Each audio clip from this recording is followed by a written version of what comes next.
Hi, it's me again with Corel Draw Tips and Tricks, and I'm going to show you how to draw this right here. This was relatively easy, came out really good. This is the file that I've shared on my Facebook page, Corel Draw File Share page, under Files, and also there it is right there, and we're also going to use squiggles. The squiggle I'm going to use today is on page 2 of those squiggles.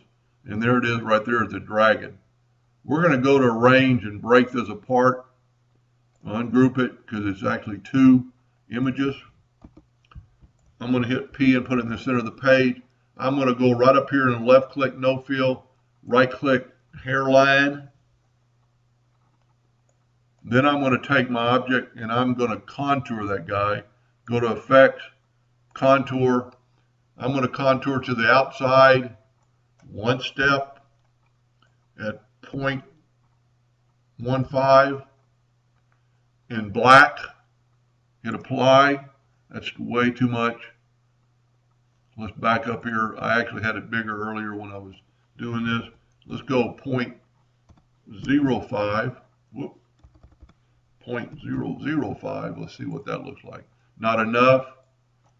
0.05. Let's back up here and go 0.03. That's a good amount of contour.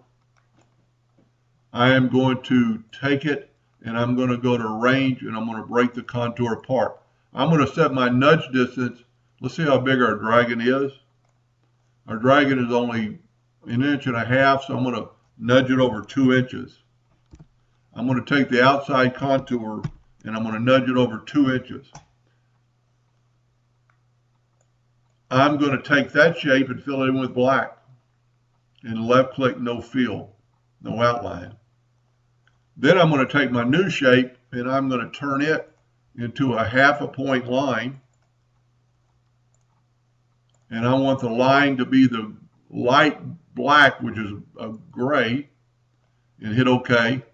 Now you can't, well, you can see it. I don't know if you can see it. I just did a black box trick the other day where you take a black box and put it in the back of the page and your item shows up better. But I can see that good enough in the monitor. We're going to contour to the center, 0.001 to a not quite a black. Let's go with 60% black. And see, when you ever use it, you have to kind of back up here and go to the center. Let's just back up completely. Make sure you're on to the center. It'll take away your steps. When you change your color, it does that. And I didn't put 0.001. And this is where you're going to get your 3D effect. Then you can cursor this back over with the left arrow key. And that contour might be a little bit thick. You can play around with that. We're going to group that thing together with Control G. Now we're going to put it in the center of the page again. Let's move over. And let's grab it, Control D, and make a duplicate of it. Double click on it and move your rotation to that point. And let's rotate it 30 degrees.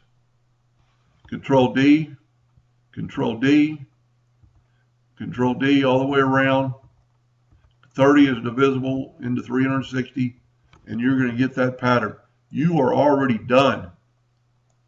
There's a couple other things you can do to it. We're going to group, well, we're not going to group it together. In the next video, I'm going to show how to make it look like this. I'm trying to keep my videos a little shorter. Anyway, so stay tuned to part 8.